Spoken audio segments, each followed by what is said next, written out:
So anyway, I said, look, you'll have to tell me exactly what happened. She said that Heather was cut up. Well, I never felt so ill in all my life for a few seconds, a few minutes before I could get a grip of myself again. And I said, what on earth did you cut her up for? She said she wouldn't fit in a dustbin. Now the thing that makes it hard, that she cut Heather up and chucked her in a fucking dustbin. Her daughter in a dustbin. What you just heard was the 1995 police interview of Fred West describing the murder of his daughter, Heather. The killer, his very own wife, Rose. Residents of Cromwell Street, Gloucester were shocked to hear that the quiet and gentle couple were at the center of a mass murder inquiry. Welcome back to Crime A to Z, where we detail cases and criminals from their very beginning until well after other reporting ends. With 12 dead over a 13-year reign of terror, today we're discussing the case of Fred and Rose West, the match made in hell. Every time you think this couple and their killings couldn't get any more extreme, they take it to a whole new level.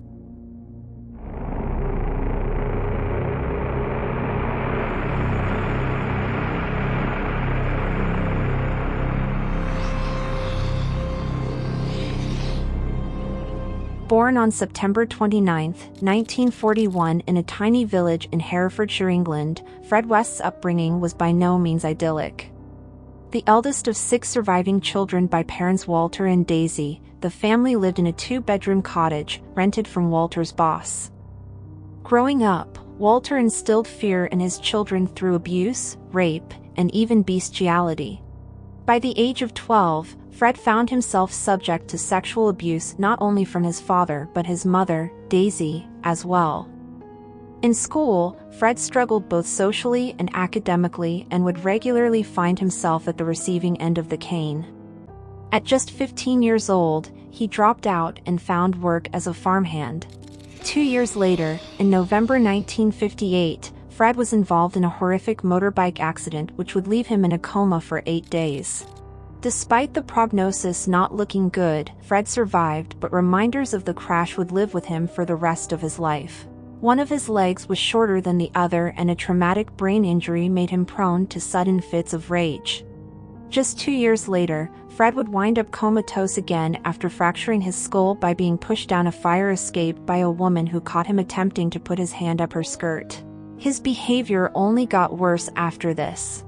A string of petty thefts and inappropriate behavior at work culminated when, in 1961, Fred's 13-year-old sister, Kitty, confided in her mother that Fred had repeatedly raped her. Fred was arguably Daisy's favorite child, despite the sexual abuse she inflicted on him.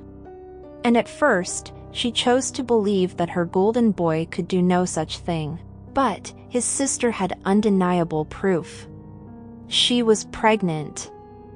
Fred was swiftly arrested and freely admitted to his crimes. Echoing what he had heard over the years from his father, he told officers, "Doesn't everybody do it?"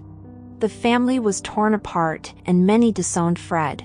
But Daisy stood firmly by her son and even prepared to testify against her own 13-year-old daughter in defense of him. As the trial drew nearer, Kitty decided not to testify. Without her cooperation, the case fell apart and Fred West was a free man. Fred was initially kicked out of the family home but welcomed back just a few months later. During this time, Fred rekindled a relationship with an ex-girlfriend of his, a woman named Rena Costello. Rena, like Fred, had a criminal history with charges such as burglary and prostitution against her. When the pair met, Rena was pregnant with another man's child, an Asian bus driver she had briefly dated before meeting Fred. Undeterred, Fred supported Rena throughout her pregnancy and helped Rena hide her unborn child's father's true identity by claiming the baby as his own. Just 2 months after the pair had gotten back together, they married in secret on November 17, 1962 at Ledbury Registry Office. After the nuptials, the couple moved to Scotland together. When Rena gave birth to a baby girl 4 months later who was obviously not Fred's, he had his wife write a letter to his mother. The letter told Daisy that unfortunately, the couple's child died in childbirth, so they had adopted a mixed-race baby who they named Charmaine. Days after Rena gave birth, she was subjected to Fred's deviant sexual behaviors, bondage and sodomy, at any given time. With a mixture of his brain injury and the trauma he endured at the hands of his parents, Fred had an insatiable sexual appetite that his wife alone could not fulfill. Instead, Fred began working as an ice cream truck driver and began having affairs with the many young women who frequented his van. Despite this, Fred was possessive of both Rena and his daughter, Charmaine, and they would mostly be left confined to the home. In 1964, the couple welcomed a child of their own who they named Anna Marie. Months later, the pair relocated to Gloucester after Fred had accidentally killed a 4-year-old boy after running him over in his ice cream truck. Fred, Rena, and their 2 children weren't the only ones to make the move. Fred had become increasingly close to an 18-year-old woman named Anna McFall, who was a friend of the children's nanny. Instead of saying goodbye to Anna and the nanny in Glasgow, he simply packed them up and shipped them both back to England with them. Rena and Fred's marriage didn't survive the move.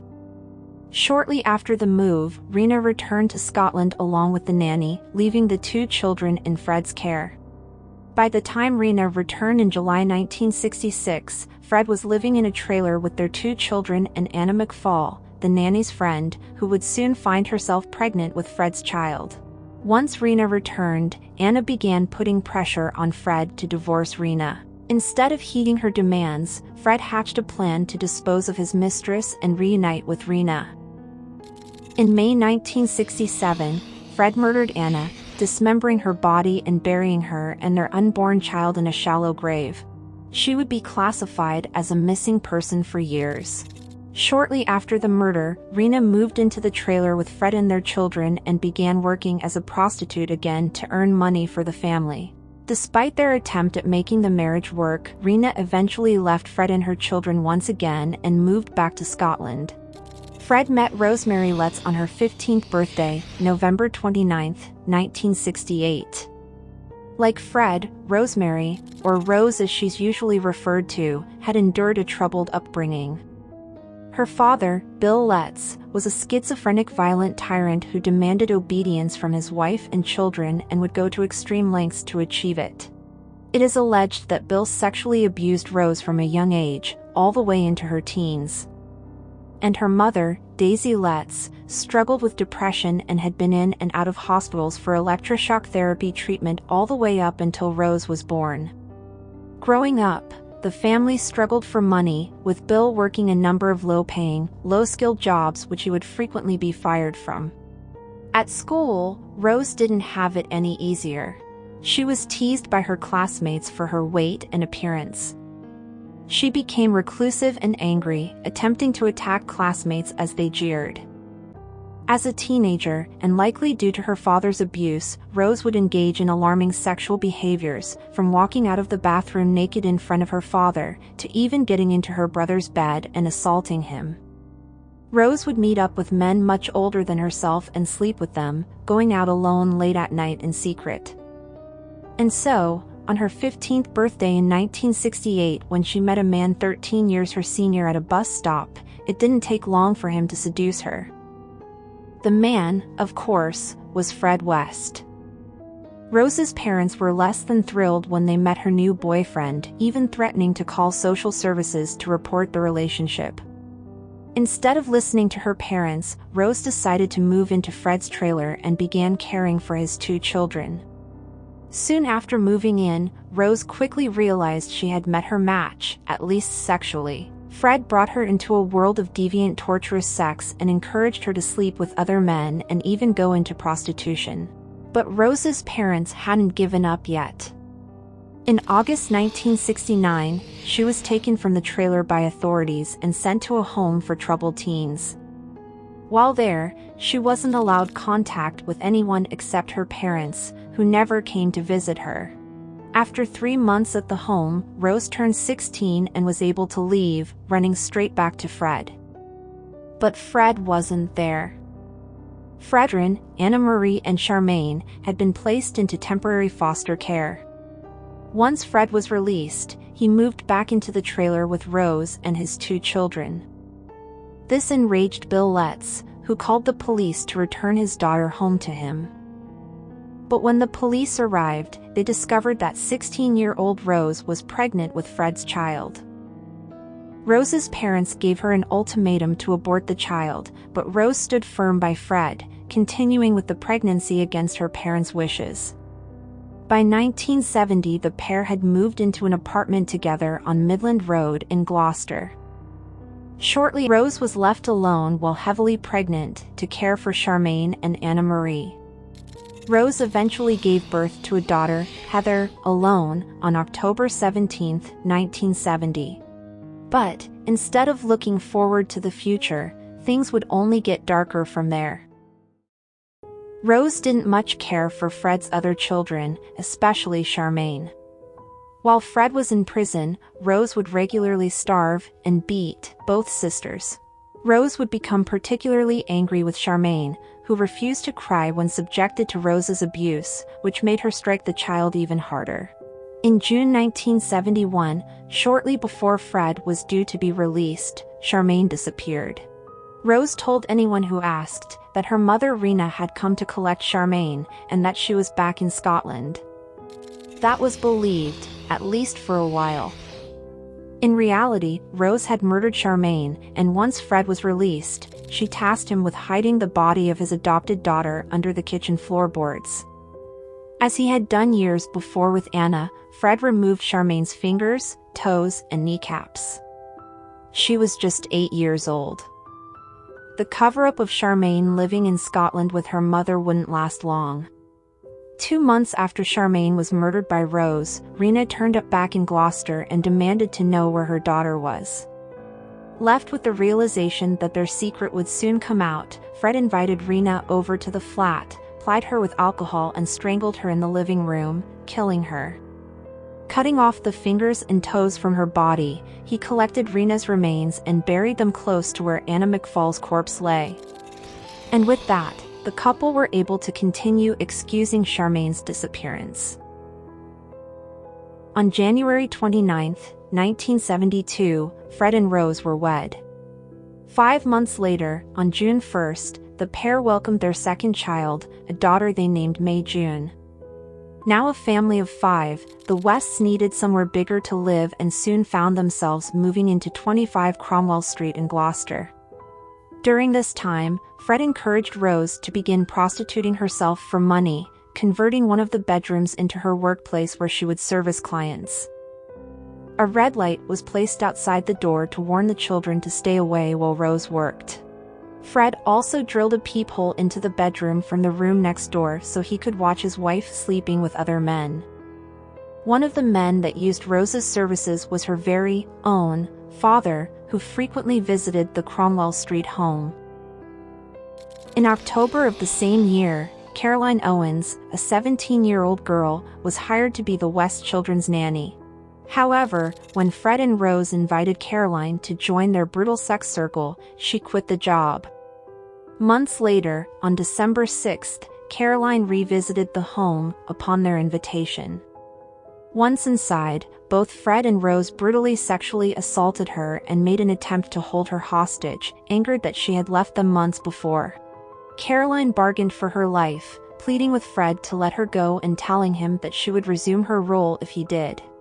He believed her. Once she was released, she went straight to the police and reported what happened. The case went to court, but Caroline, like Kitty so many years before her, withdrew her claims and the Wests got away with a small fine and a charge of indecent assault. Knowing they got lucky, they made sure any future victims wouldn't have a chance to speak out. And with that, this infamous couple began their reign of terror. In early 1973, 19-year-old seamstress Linda Goff moved into the Cromwell Street home to help take care of the Wests' children. The Wests had been friendly with Linda for some time, but by April of the same year, she was missing. She had been murdered and buried in a shallow grave, with her fingers, toes, and kneecaps removed. When Linda's parents turned up at the house looking for their daughter, they were told she had briefly lived there but had since left, and neither Fred nor Rose had heard from her since. From then, young women would briefly move into the home on Cromwell Street, never to be seen again. Fred began working to improve the house, adding more rooms for lodgers and expanding the basement, stealing and selling what he could to afford the project. Shortly after Linda was killed, university student Lucy Partington had returned home to spend Christmas with her mother. After visiting a friend late one night on December 27, 1973, Lucy met Fred and Rose West at a bus stop. The pair knocked her unconscious, kidnapped her, and took her back to Cromwell Street. Once she regained consciousness, Lucy spent the next week being brutally beaten, raped, and tortured, until finally she was killed and dismembered. The process of taking Lucy's fingers and toes didn't go as smoothly for Fred as all the others before had. On January 3, 1974, he took himself to the hospital after cutting himself with one of the tools and had to have stitches. But the injury didn't stop Fred. In fact, over the next year, 3 more women were subjected to the same gruesome fate. Therese Siegenthaler, Shirley Hubbard, and Juanita Mott.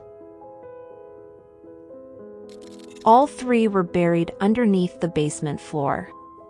The youngest, Shirley, was just 15 and had been kept alive for days, her face taped up in an especially savage and brutal form of bondage, where she was forced to rely on an inserted tube for air. The West's children were also victims of the couple's twisted perversions. Anna Marie, Fred's only surviving child with ex-wife Rena, suffered the worst.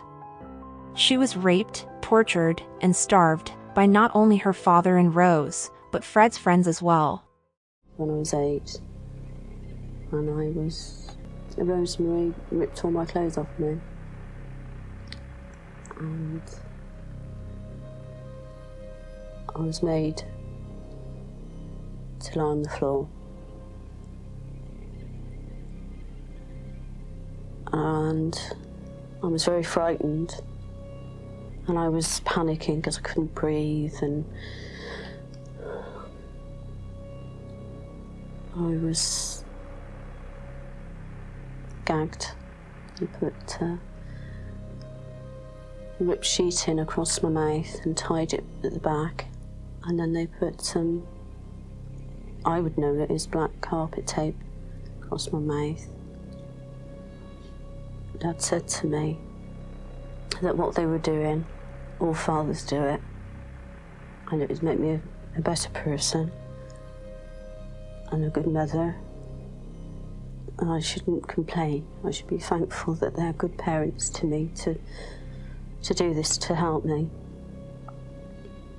And I was just thinking, oh, I wish I could die. I just hurt so much. And then I thought, well, Dad's told me that this is to be done, and stop making a big fuss. I just wanted to be over and done with. And Rose came down and she ridiculed me, and she had very, very long nails at the time, and she scratched all my chest, and I was bleeding. And then afterwards, they untied me and took me into the bathroom, and I had to wash, and I was so sore, I was bleeding. Time, I had to stand in front of my dad after Rose had hit me. I had marks on my neck. And my dad turned around to my stepmother and said, if you're going to hit the children, make sure it doesn't show. In 1977, 18-year-old Shirley Robinson moved into the house as a lodger and became good friends with the Wests. Over time, Shirley and Fred began sleeping together, with Shirley eventually falling pregnant with Fred's child. The 18-year-old groomed by Fred, began seeing herself as Rose's replacement and would tell him as such. When Rose found out, she demanded her husband get rid of the problem. At this time, Rose was pregnant with a client's child, which Fred was thrilled about. Conceding to his wife's wishes, at 8 months pregnant, Shirley and her unborn child were murdered, mutilated, and buried in the back garden. Rose eventually gave birth to a daughter and named her Tara. The next year, 1978, Fred and Rose had yet another child together, a daughter they named Louise. With 6 children and a cellar full of bodies, the home was becoming cramped. After this, Anna Marie discovered she was pregnant with her father's child. After the pregnancy was ended due to being ectopic, Anna finally plucked up the courage to leave and fled the home to live with her boyfriend. Instead of grieving the loss of the relationship with his daughter, Fred turned his attention to Heather and May, ramping up the abuse. During this time, Allison Chambers, a troubled 17-year-old, was slain by the couple and became yet another body added to the backyard. But the corpses weren't the only things piling up in the house. Fred and Rose had a son together, Barry, in 1980, and 2 years later Rosemary Jr. was born, another child conceived through Rose's prostitution. And finally, in 1983, Rose welcomed a girl named Luciana, another child of a client. In 1987, the final murder would come in the form of their firstborn daughter, Heather. The 16-year-old had just finished her GCSE exams when, after what Rose described as one hell of a row, to neighbors, the teen fled to Devon. Allegedly. Instead, Heather had been murdered by Rose, and Fred was left to bury her under the patio. From then on, whenever the rest of the children misbehaved, they were threatened by their parents that they would end up under the patio, like Heather. 5 years later, after Fred had recorded himself raping one of his daughters, she finally broke her silence and confided to friends everything that was happening to her. The police were called and Fred was arrested for the rape and sodomy of a minor. The children of the couple were placed into foster care. The rape case fell apart, but police weren't ready to let go. Instead, after hearing a social worker recount the Heather under the patio story that the children had told her, they began investigating the disappearance of the 16-year-old. We went to the address and Fred answered the door. He invited us in. We told him what we need some information with regards to some of Rose's relatives, and we were invited into what I believe to be the living room in the address. He called Rose in and informed her what we wanted, and Rose went absolutely mad. Really lost her temper, became quite aggressive and abusive towards us at the time, which really, for somebody like myself who'd just come into the inquiry at that time, I thought, well, this is really strange. Fred basically said, Rose, come with me, and invited her out of the room. They both left the room, leaving myself and WDC Hazel Savage sort of stood in the room, wondering really what's going on at that point. After a short time, Fred came back and basically said something along the lines of, you better take me to the police station. I have killed Heather, but you're digging in the wrong place. A search warrant was obtained, but as we know, what they would find at the Cromwell Street home was much worse than what they knew about. On February 24, 1994, police started digging up the garden and searching the West home. They uncovered, not 2, but 3 femurs, which is the main bone in the thigh. 3 femurs, 3 leg bones, what is going on? This was subsequently put to Fred during an interview, and he went on to then admit that there was another lady buried down in the garden at Cromwell Street. By the end of the day, Fred West would confess to all 3 bodies he'd buried in the garden. But what Fred West would do next would shock even the most seasoned of detectives.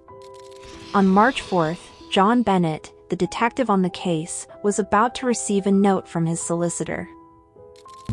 He was clearly shocked about something, and he had this piece of paper in his hand, and he asked me whether I would like to sit down before I read it.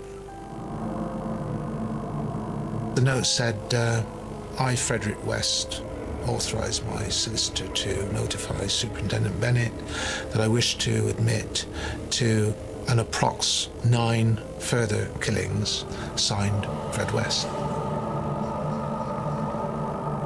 It was very difficult to come to terms with what we were faced with in those few moments. After that, West accompanied police on a tour of the house, casually pinpointing the location of each of the girls he'd killed.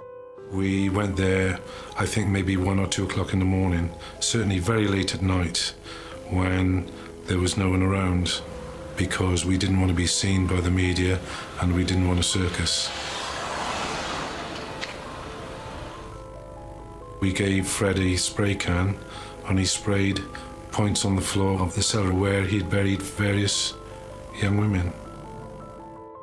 Police were retrieving bodies by the day. There were 9 sets of bones found in the cellar, and the police had no idea who they belonged to. Since Fred could not recall the names and specifics of some of the women he had killed, a lot of work had to be done to link missing person reports with the remains. The trophies the couple kept from their victims, fingers, toes, and kneecaps, were never found. While Fred stayed loyal to Rose, trying at every turn to get her free of the charges. Rose, on the other hand, made every effort to save herself, telling police that she was as much of a victim as the dead women under her home. In June 1994, the pair appeared at Gloucester Magistrates Court.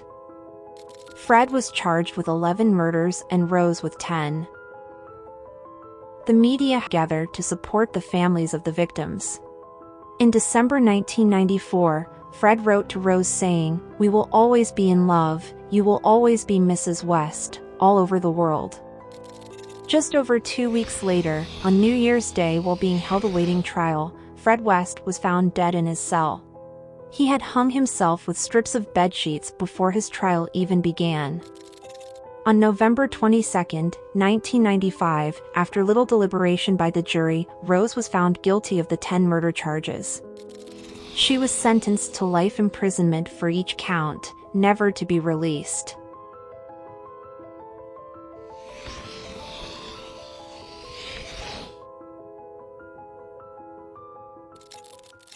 Fellow English murderer, Myra Hindley. Allegations of an affair between the pair have floated around over the years.